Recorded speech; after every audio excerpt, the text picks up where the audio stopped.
Сәлем баршаңызға, каналыма қош келдіңіз. Бүгін сіздермен көктемде жиі жасайтын салаттарымның бірімен бөлісемін.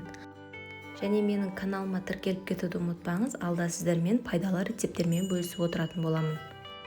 Бізге осындай бір бау редиска керек болады. Тазалап жуылған редискамызды осылай бұтақтарынан ажыратып аламыз.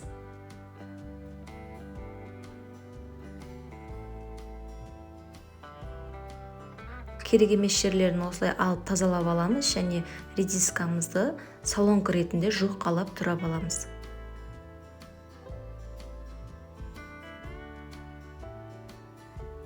Барлық редискамызды осындай жұқалықта турап аламыз.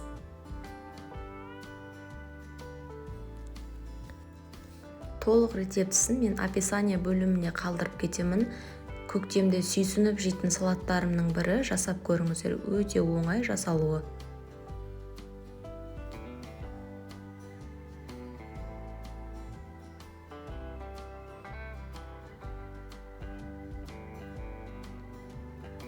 Редискаларымыздың барлығын турап болдық, енді ыдысымызға салып аламыз. Және бізге осындай аз мөлшердегі укроп керек болады. Укропымызды майдалап турап аламыз. Дәл видеодағыдай укроптарымызды майдалап турап аламыз. Турап болған укропымызды ыдысымызға саламыз. Укроптың орнына көк жуақ қоссаңыздар да болады, ол өз қалауларыңыз. Артынша дәміне қарай шым-шым тұзымызды саламыз.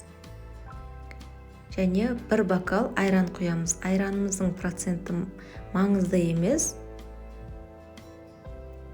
Және жақсылап араластырып аламыз.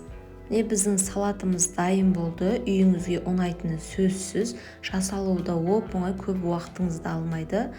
Жасап көріңіздер. Өте дәмді болып шығады. Көктемге менің жиі жасайтын салаттарымның бірі. Және менің каналыма тіркеліп кетуді ұмытпаңыз. Алда сіздермен көптеген пайдалы рецепттермен бөлісетін боламын. Және менің видеомның астына өз пікірлеріңізді қалдырып кетуді ұмытпаңыздар. Сіздермен болған Динара ас болсын.